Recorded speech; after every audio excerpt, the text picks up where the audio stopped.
Good morning, children. How are you? I hope you are enjoying at your home. But this is the reading time. Open your My English book, page number 12. Today we are going to read an and sound words, and your finger should be on that word which we are going to read.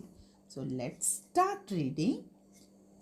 N fan, v n van, n ran, k n can, p n pan, m n man.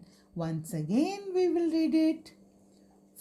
N fan, v n van, n ran, k n can, p n pan, m n man.